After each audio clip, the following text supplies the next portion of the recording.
जय श्री ओम नमः सिद्धेभ्य नमो हरिहरताणं नमो सिद्धाणं नमो हरिहरं नमो वज्राय नमो दुर्वे सवसानम् मोक्षमार्गस्य नेतारं भेक्तारं कर्मभूभृतां ज्ञातारं विश्वतत्त्वानां वन्दे तत्गुणलब्धये। तत्वार्थ सूत्र, जिसका अपना दूसरा अध्याय चल रहा है। दूसरे अध्याय में जो जो विषय हमने अभी पढ़े, उनमें से सबसे पहले हमने देखा था कि जीव के जो 5 असाधारण भाव हैं, हमने उनके बारे में जानकारी प्राप्त की। फिर 5 असाधारण भाव के बाद हमारी चर्चा हुई थी जीव के लक्षण उपयोग से। फिर उस उपयोग के आचार्य ने भेद बताए, और फिर उपयोग के भेद बताने के बाद जीव के भेदों की चर्चा जो है वो शुरू हुई थी, जो हमने कल की क्लास में देखा था। तो जीव के जो लक्षण उपयोग है उसके 2, 8 और 4 भेद हैं। फिर जीव के भेदों की चर्चा करते वक्त उन्होंने कहा कि संसारी और मुक्त, ये जीव के भेद हैं। समनस्क और अमनस्क, ये जीव के भेद हैं, है ना। और संसारी जीव के अंतर्गत त्रस और स्थावर, ये जीव के भेद हैं। फिर स्थावर के अंतर्गत पृथ्वी, जल, तेज, वायु और वनस्पति, ये स्थावर हैं। और द्विइंद्रियादिक जीव जो हैं वो त्रस कहलाते हैं। रस है। फिर इंद्रियों की चर्चा करते वक्त आचार्य ने कहा कि 5 इंद्रियां होती हैं, 5 प्रकार हैं उनके। और 5 इंद्रियों के 2 प्रकार हैं, वो हैं द्रव्येंद्रिय और भावेंद्रिय। द्रव्येंद्रिय के निवृत्ति और उपकरण भेद हैं, और भावेंद्रिय के लब्धि और उपयोग भेद हैं। फिर हमारी अंत अंत में जो कल चर्चा हुई थी वो थी 5 इंद्रिय और उनके विषय। तो हमने देखा था कि स्पर्शन, रसन, घ्राण, चक्षु और श्रोत्र, ये 5 इंद्रियां हैं। और इनके क्रमशः विषय हैं स्पर्श, रस, गंध, वर्ण और शब्द। तो इस तरीके से हमारी जो लास्ट चर्चा हुई थी वो थी कि इंद्रियां 5 कौन कौन सी हैं, और उनके विषय जो है वो 5 कौन कौन से हैं। तो इस तरीके से ये हमारी लास्ट चर्चा हुई थी। इंद्रियों की चर्चा करने के बाद अब यहाँ पर मन की जो चर्चा है वो यहाँ पर आचार्य कर रहे हैं कि मन के विषय में क्या स्वरूप है, क्या कहना है। देखिए, तो श्रुतम अनिंद्रियस्य, मन का विषय क्या है। पांचों इंद्रियों का विषय तो बता दिया कि स्पर्श का काम क्या है, रस का विषय क्या है, लेकिन मन का विषय क्या है। उस मन के विषय को बताते हुए वे कहते हैं श्रुतम अनिंद्रियस्य। अनिंद्रिय मतलब मन। याद है, इसको पहले भी देखा है कि अनिंद्रिय का अर्थ मन होता है। हम पहले भी सूत्र में डिस्कस करके आ चुके हैं। याद यस है सर। कौन सा सूत्र है, बताइए। वही तद इंद्रिय इंद्रिय नहीं। हाँ, तद इंद्रिय अनिंद्रिय निमित्तम। कि है निमित्तम। ना, यस। कि मति ज्ञान जो है वो इंद्रिय और मन के निमित्त से होता मन है। तो से। वहां यस। इंद्रिय और अनिंद्रिय माने मन। तो श्रुतम अनिंद्रियस्य, श्रुत ज्ञान जो है उसका विषय क्या है, माने मन का जो विषय है वो क्या बनता है, श्रुत श्रुत है, बनता है। श्रुत ज्ञान। ठीक है, तो श्रुत ज्ञान के द्वारा जो विषय जाना जाता है, श्रुत ज्ञान का जो विषयभूत पदार्थ है वो क्या बनता है, वह मन का विषय बनता है। तो जो श्रुत ज्ञान के द्वारा जाना जा रहा है, श्रुत ज्ञान जिसे जान रहा है ना, वो सब मन का विषय जो है वो बनता है। चलिए, तो अब हमने यहाँ पर अभी तक क्या समझा कि 5 इंद्रियां कौन कौन सी हैं, और उन 5 इंद्रियों के विषय कौन कौन से हैं। ठीक है, चलिए अब आगे बढ़ते हैं अगले सूत्रों की ओर, कि अब किस इंद्रिय जीव के कितनी इंद्रियां होती हैं, है ना। जैसे जो स्थावर और त्रस 2 भेद किए, है ना, उन त्रस और स्थावर भेदों में से किसके कितनी इंद्रियां होती हैं, वो यहाँ पर अगले सूत्रों में बता रहे हैं। ये जो 22वें नंबर का सूत्र है, इसमें हमें थोड़ा सा डिफरेंस देखने को मिल सकता है दिगंबर और श्वेतांबर एडिशन में। और वो डिफरेंस सिर्फ इस बात का है, वो है नाम का। जहां दिगंबर एडिशन में हमें वनस्पत्यंता नाम एकम ये देखने को मिलता है, वहीं पर अगर आप श्वेतांबर एडिशन में देखेंगे, एक मिनट मैं खोल दूं आप लोगों के लिए। वो वायवंताणम एकम इसमें। ये रहा, हाँ, वायुवंता नाम एकम, है ना। उपाय नहीं है, वायु होना चाहिए, वाय। ठीक है। ये अंतर किस बात का है? अगर आप ऊपर जाकर के देखेंगे, जहां पर स्थावर आदि जीवों का वर्णन किया था, तो श्वेतांबर एडिशन में वहां 3 को लिया गया था और 2 को छोड़ दिया गया था, जो बाकी त्रस में लिए गए थे। याद है वो 2 कौन कौन से थे? अग्निकायक और वायुकायक। क्योंकि अग्निकायक और वायुकायक उनको बाद वाले सूत्र में लिया, और पृथ्वी, जल और वनस्पति जो है उनको पहले वाले सूत्र में लिया था। तो उस सूत्र के अनुसार वायु सबसे लास्ट में है। कुछ अंतर नहीं है, देखो, स्थावर 5 ही होते हैं, दोनों परंपराओं में वही माने हैं। बस 5 का जो क्रम है, वो क्रम में हमें डिफरेंस मिलता है। ठीक है। श्वेतांबर एडिशन में सबसे लास्ट में वायु को बताया गया है, इसलिए यहाँ वायुवंता नाम एकम है। ठीक है। दिगंबर एडिशन में लास्ट में पृथ्वी को बताया गया है, इसलिए वहां वायु की जगह पृथ्वी है। आई होप आप लोगों को ये चीज क्लियर हुई होगी। क्लियर हुई कि यस ये सर। वायु यस और सर। वनस्पति का ऐसे अलग अलग क्यों है। Yes sir. ठीक है। बाकी अंतर कुछ नहीं है, बाकी अर्थ एक ही है। तो वायु अंत नाम एकम, कि वायु तक के जीव जो हैं वो एकम, एक इंद्रिय हैं। तो श्वेतांबर एडिशन में वायु को एंड में बोला गया है। ठीक है। दिगंबर एडिशन में वनस्पति को एंड में बोला है। तो इसलिए यहाँ कह रहे हैं वनस्पति अंत नाम एकम, वनस्पत्यंता नाम एकम, कि वनस्पति तक के जो जीव हैं, तो कहाँ लास्ट को पकड़ रहे हैं, तो शुरुआत का कौन कौन सा है? पृथ्वी, जल, अग्नि, वायु, और लास्ट में वनस्पति। तो वनस्पति तक के जो जीव हैं ये क्या है? एकम। इनके एक इंद्रिय होती है। तो एक इंद्रिय होते माने ये वन सेंसेस वाले जीव होते हैं। तो इनकी एक इंद्रिय कौन सी होती है? कोई भी एक होती है। स्पर्शेंद्रिय। ये कोई भी चूज कर सकते हैं कि आप इंद्रियां कितनी होती हैं, पहले तो ये बताइए। 5। 5 अभी हमने पढ़ा ना, कल हमारी चर्चा हुई थी, 5 इंद्रियां होती हैं। अब 5 इंद्रियों में से यहाँ क्या कह रहे हैं कि 5 इंद्रियों में से वनस्पति तक के जीव जो है उनको एक इंद्रिय ही होती है। तो एक कौन सी?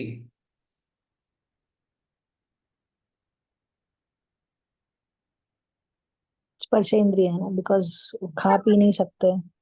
रसनेंद्रिय स्पर्शन का इंद्रिय। ये टॉपिक नहीं है। स्पर्शन इंद्रिय किस आधार से? आपने कैसे ले लिया स्पर्शन? आपको तो पता है, ठीक है, इसलिए आपने बोल दिया। लेकिन अगर आप हम्म। लोग ध्यान से वो 5 इंद्रियों के जो नाम बताए गए हैं, अगर उस सूत्र को देखो, तो सबसे पहली इंद्रिय वहां कौन सी बताई गई है? देखो पीछे पेज पलट करके, 5 इंद्रियों के नाम बताए हैं ना। मैं एंड में नहीं थी सर कल, तो मैंने लिखा नहीं उनको। हम्म। पृथ्वी अम्बु सब पृथ्वी है ना फर्स्ट वाला। नहीं, जिसमें 5 इंद्रियों, स्पर्श, रस, चक्षु इंद्रिय, चक्षु इंद्रिय होता है ना। सबसे पहले कौन सी इंद्रिय है? चक्षु आप इंद्रिय। लोग, आप लोगों के पास तत्वार सूत्र नहीं है क्या? वो खिला रहे हैं। अम्मा, अम्मा, बोल। मैं इस सूत्र की बात कर रहा हूँ। सॉरी, स्पर्श। इससे पहले वाले, इससे पहले वाले, 21 है ना, 20 नंबर का जो सूत्र है। हाँ हाँ हाँ। स्पर्श। इधर इधर देखो क्रम क्या है। स्पर्शनेंद्रिय, घ्राणे, सबसे पहले कौन रसनेंद्रिय, सी इंद्रिय है? घ्राणेन्द्रिय, चक्षुन्द्रिय। स्पर्श। That's touch. तो समझ में आया? तो जब आचार्यों ने 5 टाइप्स ऑफ सेंसेस बताए, इंद्रियों के 5 प्रकार बताए, तब उसमें सबसे पहले स्पर्शन इंद्रिय को रखा।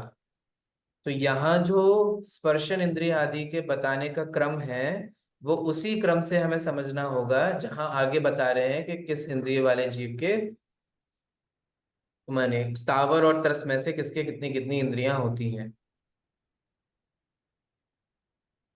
आपको समझ में आया कि मैंने ये पुराना वाला सूत्र क्यों रेफर किया? Yes sir. तो एकम जो वनस्पति तक अथवा वायु तक एक इंद्रिय होती है, तो वो एक शुरुआत की जो सबसे पहली है वो लिया जाएगा। ठीक है, समझ में आया? आगे देखिए 23 नंबर का सूत्र। क्रमी पिपीलिका भ्रमर मनुष्यादीनाम एकैक वृद्धानि। कृमि पिपीलिका भ्रमर मनुष्यादीनाम एकैक वृद्धानि। इसमें क्या कह रहे हैं? कृमि, पिपीलिका, भ्रमर और मनुष्य आदि तक एक एक वृद्धानी, इनके एक एक वृद्धि हो जाती है। एक एक की वृद्धि हो जाती है मतलब क्या? एक एक सेंसेस एड ऑन होती चली जाती हैं। अब किस क्रम में एड ऑन होंगी बताओ? स्पर्शेंद्रिय, फिर रसनेंद्रिय, फिर घ्राणेंद्रिय। ये कैसे समझ में आ रहा है? आप कैसे बता रहे हो? जिसे पहले स्पर्श लिया है वनस्पति काय में, हम्म, फिर आगे इंद्रिय बोला है, कृमि पिपली, तब मनुष्य तक 5 इंद्रिय तक चला जाता है ना मनुष्य। हाँ। तो तो वो हिसाब से फिर एक एक 20वें इंद्रिय बढ़ती नंबर का जाए। जो सूत्र है, जिसमें 5 इंद्रियों के भेद बताए हैं, उस भेद के अनुसार एक एक वृद्धि को प्राप्त होता चला जाता है। ठीक है, तो क्रमी इसमें +1, तो ऊपर कितनी थी? 1, और क्रमी में +1 और होगी, तो माने ये 2 इंद्रिय जीव है। पिपीलिका +1 3 इंद्रिय जीव, भ्रमर +1 4 इंद्रिय जीव, मनुष्य +1 5 इंद्रिय जीव। ठीक है, ख्याल में आ रहा है? तो इस तरीके से क्रमी, पिपीलिका, भ्रमर और मनुष्य जो है, इनके एक एक वृद्धि जो है, मान एक एक इंद्रिय जो है उसकी वृद्धि होती चली जाती है। ठीक है, तो कुल मिला के इन 2 सूत्रों से अभी हमने क्या समझा?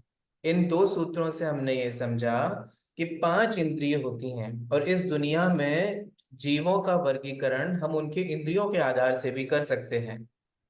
ठीक है, तो सभी जानते देखते हैं, लेकिन उनकी व्यक्तता और अव्यक्तता में अंतर होता है। सबसे पहले है एक इंद्रिय। अगर किसी एक इंद्रिय जीव होगा तो उसके कौन सी इंद्रिय होगी? स्पर्शन। किस किस के होती है? वनस्पति के, ठीक है, पृथ्वी के, जल के, अग्नि के, वायु के। ठीक है, तो इस तरीके से ये सब कितने एक इंद्रिय जीव हैं। फिर है 2 इंद्रिय जीव, जो बहुत है ना, कई बार आपके उसमें खाने में, भोजन में, वो जब ड्राई फ्रूट्स वगैरह होते हैं उनमें बहुत छोटे छोटे से, है ना, वो उत्पन्न हो जाते हैं। तो वो क्रमी जो है वो उस तरीके के आएंगे। पिपीलिका, पिपीलिका का मतलब चींटी जो होती है, तो चींटी 3 इंद्रिय जीव है, स्पर्शन, रसना और घ्राण। ठीक है, और भ्रमर जो होता है, बीज जो होते हैं, वो स्पर्शन, रसना, घ्राण और चक्षु, उनके 4 इंद्रिय होते हैं।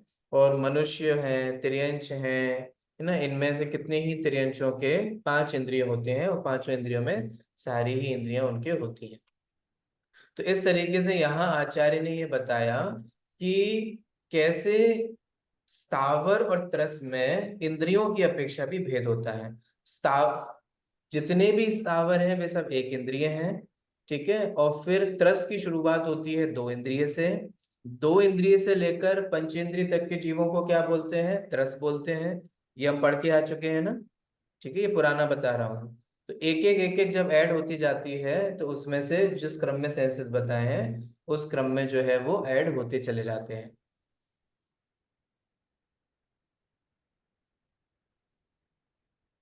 चलिए, अब यहाँ इसी को ये और आगे बता रहे हैं। संगिनः समनस्कः। पहले याद है समनस्का मनस्का भेद किए थे जीवों के, कि जीव समनस्क और अमनस्क, ये 2 प्रकार के होते हैं। अब यहाँ क्या कह रहे हैं? संगिनः समनस्का, जो जीव संगी होते हैं वे समनस्का, वे मन सहित ही होते हैं, अथवा मन सहित जीवों को क्या कहा जाता है? संगी संगी। कहा जाता है। ठीक है, तो मन सहित जो जीव हैं उनको संगी कहा जाता है। तो संगी क्या क्या कर सकते हैं?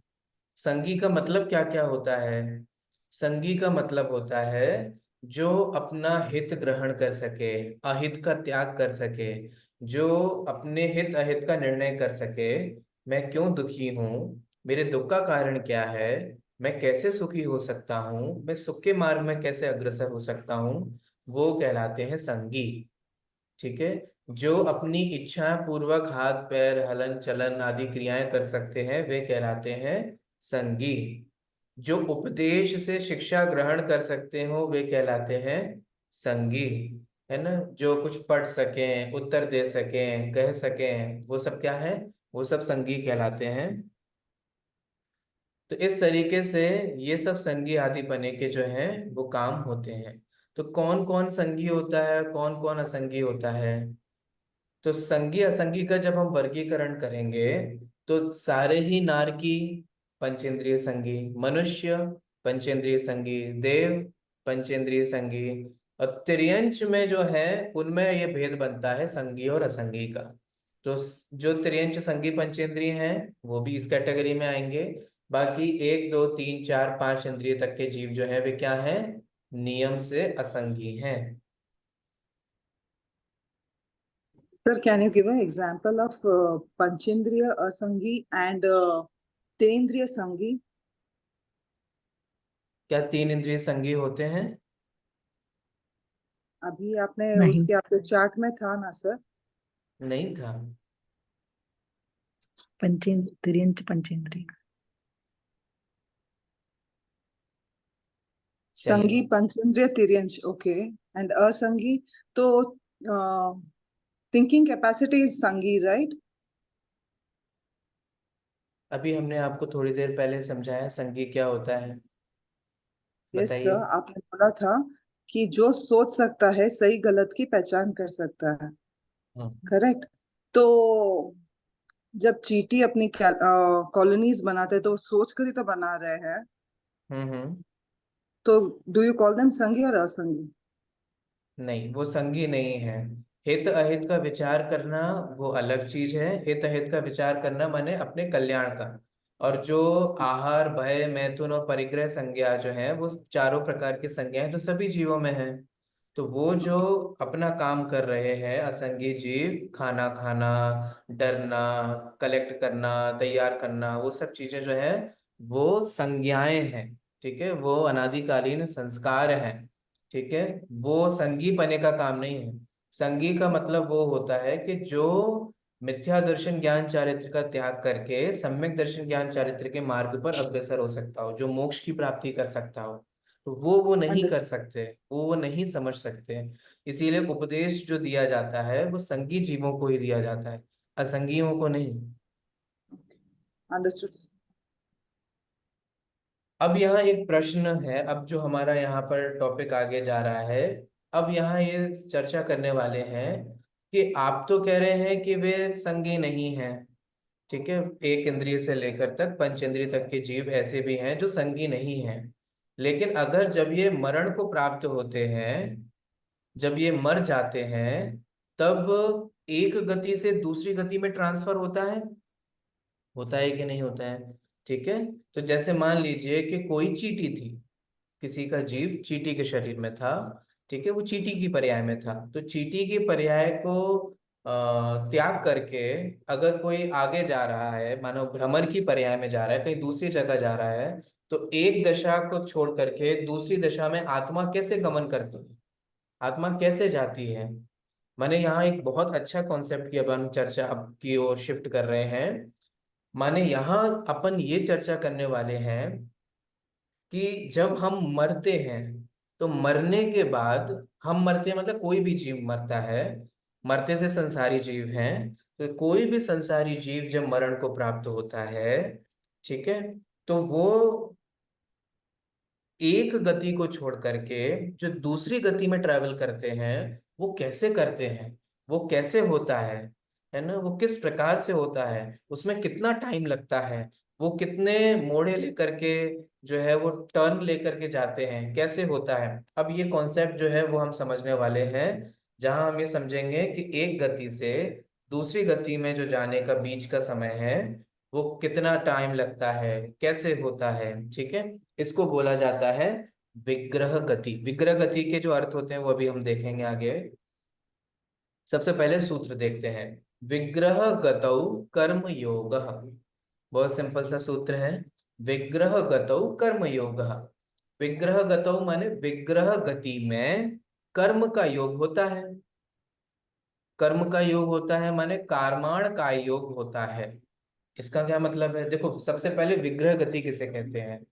विग्रह गति का मतलब होता है जब जीव एक गति को छोड़ करके दूसरी गति में जो जाता है, तो जो बीच की जो अवस्था होती है उसे बोला जाता है विग्रह गति। समझ में आया आप लोगों को? विग्रह गति किसे कहते हैं? ठीक है, तो जैसे मान लीजिए अभी आप, मान क्या लीजिए अभी आप मनुष्य हैं। ठीक है, इसमें तो नहीं मानना है, ये तो प्रूवन फैक्ट है।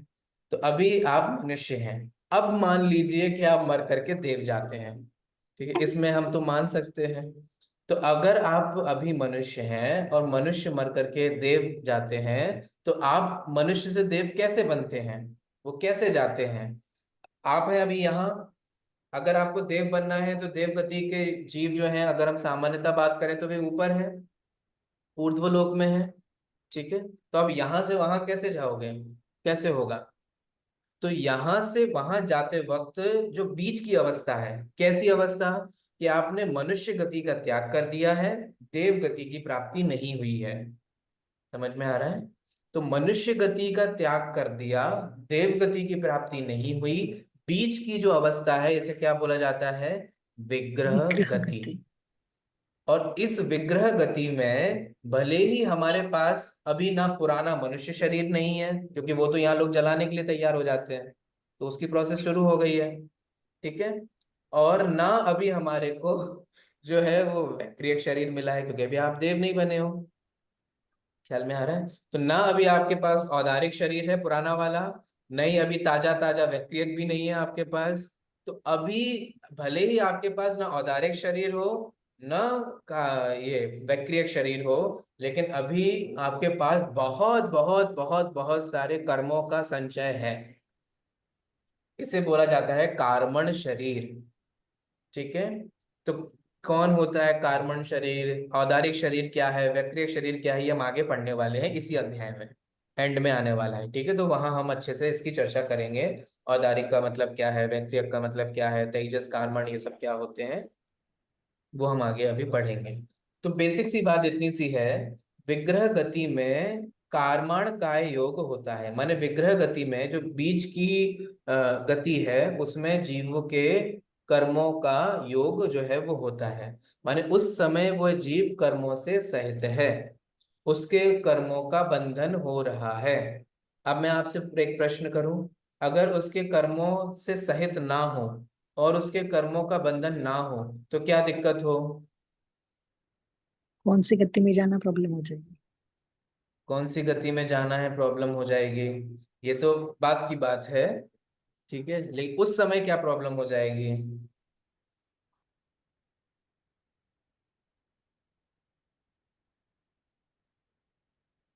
सब एक जैसे होंगे फिर, किसी हम्म, कर्म डिसाइड करेंगे ना कौन कैसा रहेगा क्या। बिल्कुल। और क्या प्रॉब्लम हो जाएगी? सही, दोनों ही आंसर जो बोले हैं वो सही बोले हैं। और क्या प्रॉब्लम हो जाएगी? सर जिसे हो जाएगी उसे हो जाएगी, हमें तो कोई प्रॉब्लम नहीं होगी। सर शायद आत्मा ऐसे ही फिरती रहती है, वो बोलते हैं ना, वैसा कुछ। देखिए, मेरा बहुत सिंपल सा थॉट था। अगर जीव पुरानी गति को छोड़ करके नई गति में जा रहा है और बीच में अगर कर्म नहीं होंगे, तो कर्मों से रहित कौन से जीव होते हैं? सिद्ध। सिद्ध। तो वो सिद्ध हो जाएंगे। सबसे बड़ी दिक्कत तो ये हो जाएगी कि नहीं? ख्याल में आ रहा है? अगर उसके कारमाण काय योग नहीं होगा तो वो उसी समय नमो सिद्धाणम में हमें नमस्कार करना पड़ेगा प्री फोकट में। ख्याल में आ रहा है? तो इसलिए अगर वह कारमाण काय योग ना हो, ठीक है, तो गति डिसाइड नहीं होगी, आगे शरीर डिसाइड नहीं होगा, सब कुछ आंगो पांगो सब कुछ नहीं होगा, ठीक है। और ये तो बाद की बात है, लेकिन उसी समय वो मोक्ष हो जाएगा, ठीक है। तो बिना सम्यक दर्शन ज्ञान चारित्र के, बिना मोक्ष मार्ग पर अग्रसर किए, बिना तत्वार्थ श्रद्धान किए, है ना, बिना निसर्गज और अधिगमज सम्यक्त प्राप्त किए, बिना औपशमिक शैक्षमिक शाही सम्यक्त प्राप्त किए, कुछ नहीं, फ्री फोकट में मोक्ष है। तो इसलिए ऐसा नहीं होता, इसीलिए संसारी जीव कर्मों से सहित ही होता है, वो कर्मों का त्याग नहीं करता। विग्रह गति जो है उसके देखें यहाँ पर हम तीन अर्थ जो है वो हमें देखने को मिलते हैं, ठीक है। सबसे पहले वाला अर्थ मैंने अभी आपको समझाया कि शरीर के लिए जो गति होती है उसे विग्रह गति कहते हैं। माने नेक्स्ट शरीर को प्राप्त करने के लिए आपकी जो गति होती है उसे क्या कहते हैं? विग्रह गति कहते हैं। होता है कि नहीं होता है? ठीक है, जैसे आप मनुष्य हैं, और आप मनुष्य हैं और अगर आपने अपने जीवन में पुण्य संचय किया है, ठीक है, अच्छे भाव किए हैं, अच्छे परिणाम किए हैं, तो कहाँ जाएंगे मर करके? देवलोक। देवलोक में, स्वर्गवासी, ठीक है। तो सब Yes. स्वर्गवासी हो जाएंगे कि नहीं? लेकिन हमें अभी वर्तमान देह को छोड़ने में बहुत डर लगता है, बहुत घबराहट होती है। मरने के नाम से ही हमें स्ट्रेस होने लग जाता है, डिप्रेशन हो जाता है। कोविड में हुआ था ना कितने ही लोगों को, मेंटली ट्रॉमा, मेंटली स्ट्रेस, है ना। तो मेंटल हेल्थ गड़बड़ा जाती है आप लोगों की, मरने के नाम से गड़बड़ा जाती है ना। यहाँ जो हमारे औदारिक शरीर है वो औदारिक शरीर है, ठीक है। वो तो कितने ही, कभी पीठ दर्द, कभी कमर दर्द चलते रहते होंगे, कभी पेट दर्द, कभी सर दर्द, कभी ये बीमारी, कभी वो, ये सब चलता रहता है। देवों में कुछ नहीं होता, देवों के कुछ भी नहीं होता। तो ये जब हम औदारिक और व्यक्तिगत शरीर में समझेंगे तब अच्छे से समझेंगे। कहने का मतलब ये है, आप पुराने बेकार शरीर को छोड़ करके नए अच्छे शरीर को प्राप्त करने वाले हो, अगर मर करके देव होगे तो भी घबराहट होती है, तो भी डर लगता है, नहीं नहीं हमें ये सब नहीं छोड़ना है, ये सब ना चला जाए, है ना, हाय मैं मर ना जाऊं, हाय ये छूट ना जाए, ठीक है। तो विग्रह गति बेसिकली वो गति है जो आपको नया शरीर दिला रही है, ठीक है। और अगर आपने अच्छा धर्म किया है तो नया शरीर आपके अभी के शरीर से लाख और करोड़ गुना अच्छा होने वाला है, ठीक है। तो ये हम विशेष जब औदारिक और व्यक्तिगत शरीर को समझेंगे तब समझेंगे। एक लास्ट ये वाला अर्थ देख लीजिए, विग्रह। विग्रह माने मोड़े वाली गति, माने जिसमें टर्न होते हैं, ठीक है। जब यह जीव टर्न लेता है तो उसको भी क्या कहा जाता है? उसको भी विग्रह कहा जाता है, ठीक है। तो इस तरीके से विग्रह के तीन अर्थ हैं, अभी मैंने आपको दो ही बताए।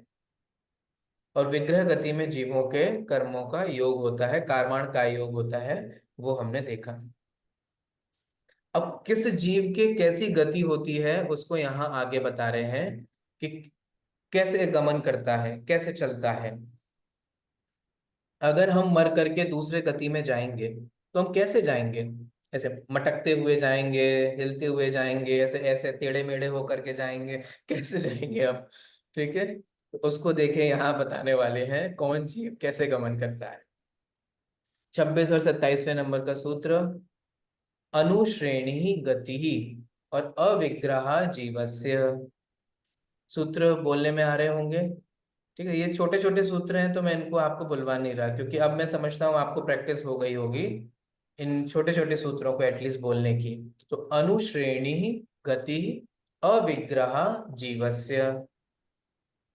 जब आपने अनुश्रेणी 26 वाला पढ़ा, आपने ह का विसर्ग यूज नहीं किया, गति बोला आपने, गति ह नहीं बोला। कहाँ?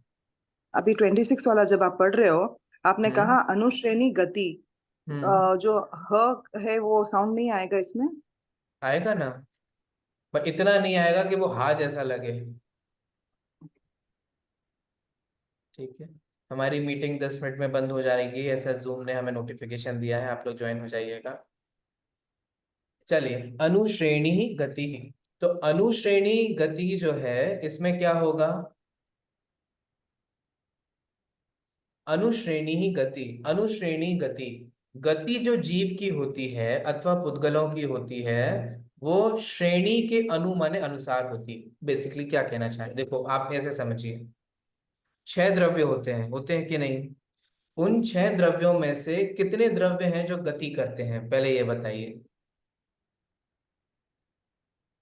चलिए मैं ही बता देता हूँ, 2 द्रव्य हैं, जीव और पुद्गल। ठीक है, तो जीव और पुद्गल जो है उनकी ही गति होती है। पुद्गल गमन करता है ना, ये जो हिल रहा है ना, ये इसीलिए हिल रहा है क्योंकि इसकी आकाश में गति हो रही है। ठीक है, मैं यहाँ चल करके आया, आप इधर से उधर गमन करते हैं। ठीक है, तो जीव और पुद्गल की गति है। तो जीव और पुद्गल की जो गति होती है, गति समझते हैं, एक क्षेत्र से दूसरे क्षेत्र में जाने को गति कहते हैं।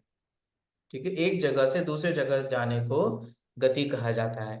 तो 2 द्रव्यों की, जीव और पुद्गलों की जो गति होती है कि नहीं होती? जैसे आत्मा एक शरीर को त्याग करके नवीन शरीर को जा रही है कि नहीं जा रही है?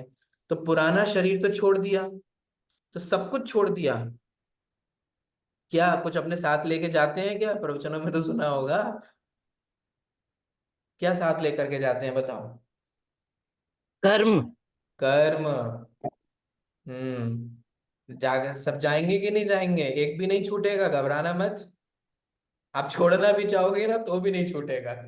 जो जो कर रहे हो, है ना, जो कुछ भी आपके द्वारा इस भव में किया जा रहा है, इस जीवन में आप जो कुछ भी कर रहे हो, विदाउट अ सिंगल डाउट आपके सारे वो कर्म आपके साथ आपके अगले भव में जाने वाले हैं। ख्याल में आ रहा है कि नहीं आ रहा है? तो आप अकेला नहीं जाते हो, आपके साथ और भी क्या जा रहा होता है? आपका कर्म भी जा रहा होता है। ख्याल में आया?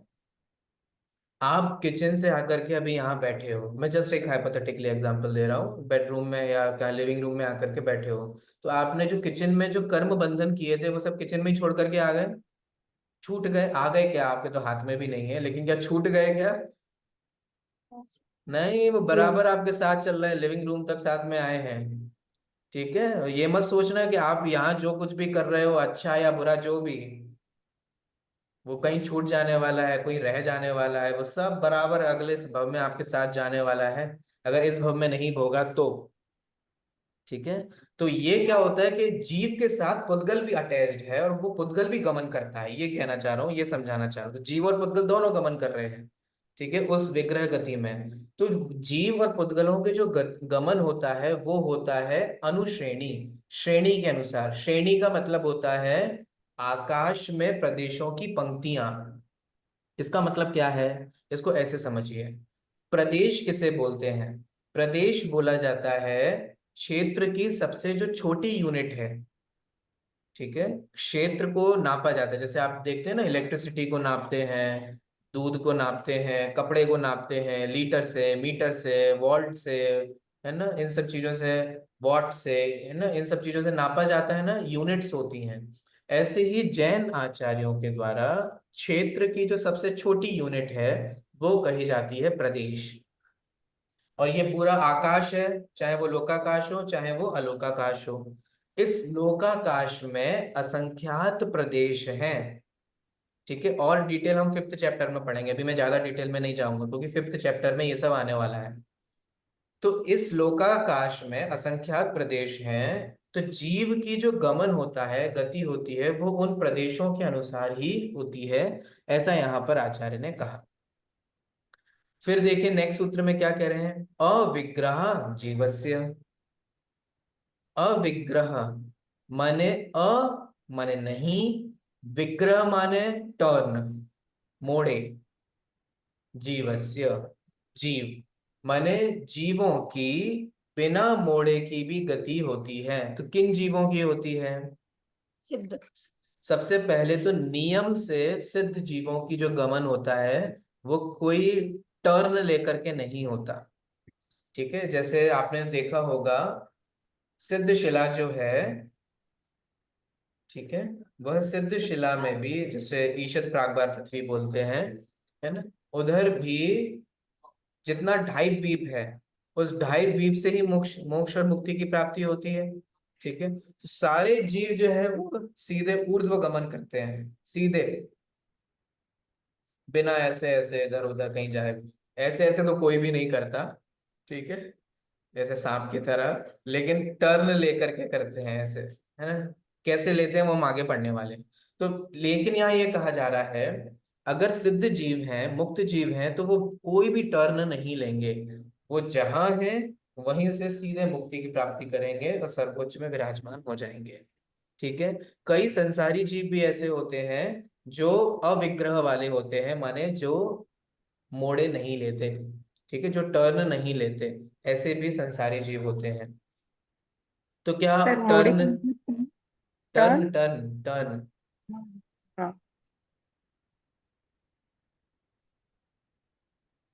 कौन से जीव होते हैं सर संसारी जो? हाँ, कोई भी, इसमें कोई बहुत इसके लिए कुछ आपको स्पेशल नहीं करना है। ये डिपेंड करता है कि आपका नेक्स्ट जन्म का स्थान कहाँ है। आप टर्न जो लेते हो, वो जो टर्न लिए जाते हैं, वो उससे डिपेंड करता है कि आप जन्म कहाँ लेने वाले हो, ठीक है, उससे। Sir can I ask you a doubt? Akash हाँ। की पंक्ति के अनुसार होती है, ये आकाश की पंक्ति आपने बोला मेजरमेंट से? नहीं, प्रदेश जो है वो मेजरमेंट है। ऐसे आकाश में असंख्यात प्रदेश हैं, ओके, उन असंख्यात प्रदेशों के अनुसार जो है वो गमन होता है। तो can we call it a speed or something? No, not at all. That is dharmastakya, motion, state of motion.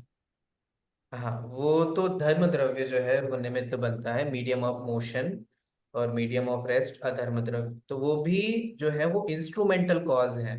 Material cause तो स्वयं वो द्रव्य स्वयं है, ठीक है, उसकी जो इनहेरेंट एबिलिटी है, क्वालिटी है, जिसके कारण वो मोशन और रेस्ट करता है, वो द्रव्य स्वयं है। धर्म और धर्म तो उसमें निमित्त बन। ये अभी हम डिस्कस ज्यादा नहीं करेंगे, 5th चैप्टर में बहुत अच्छे से आने वाला है। अभी तत्वार सूत्र खत्म नहीं होगा, ये सब आएगा। प्रदेश क्या होता है, किस द्रव्य के कितने प्रदेश हैं, जीव पुद्गल धर्म धर्म के कितने प्रदेश हैं, सब आने वाला है। धर्म क्या करता है, धर्म क्या करता है। तो थोड़ा सा पेशेंस रखिए और फिर हम आगे, फिर नेक्स्ट इस सेकंड के बाद हम 50 पढ़ने वाले हैं, तो वो आने वाला है। ओके, अब यहाँ देखिए 28 सूत्र में, नेक्स्ट सूत्र में क्या कह रहे हैं, विग्रहवती च संसारिण प्राक चतुर्भ्य। विग्रहवती च संसारिण प्राक चतुर्भ्य, क्या कहना चाह रहे हैं। विग्रहवती, विग्रह का मतलब क्या है, यहाँ पर इसको दो मीनिंग बताया मैंने अभी आपको जो हम यूज कर रहे हैं। पहला तो एक विग्रह गति है जो बीच की गति है। दूसरा विग्रह का मतलब टर्न लेना और नहीं लेना। अविग्रह है तो टर्न नहीं है, विग्रह है तो वो टर्न है, मोड़ा है, ठीक है, माने वो टर्न लेगा।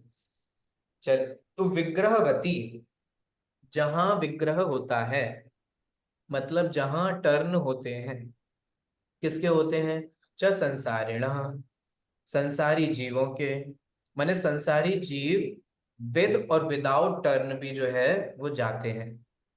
तो संसारी जीव जो है, जो टर्न लेकर के जाते हैं, उनके कितने टर्न होते हैं मैक्सिमम। ये नहीं कि वो टर्न ही लेता जा रहा है, एड्रेस भूल गया, अपन के साथ होता है ना, अपन एड्रेस भूल गए हैं, 2 टर्न ले रहे थे, 3 टर्न ले रहे हैं, रॉन्ग टर्न ले लिया, होता है कि नहीं होता है। गूगल से जीपीएस देख करके इधर उधर हो जाता है।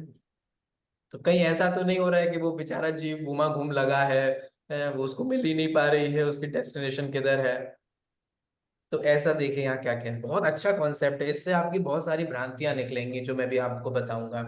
विग्रहवती जो संसारिण, माने जिन संसारी जीवों की विग्रह वाली गति होती है, मोड़े वाली गति होती है, जो टर्न लेते हैं, उनके कितने टर्न होते हैं, प्राक चतुर्भ्य।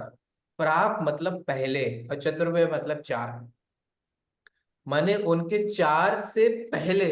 4 के पहले क्या होता है, 3 3।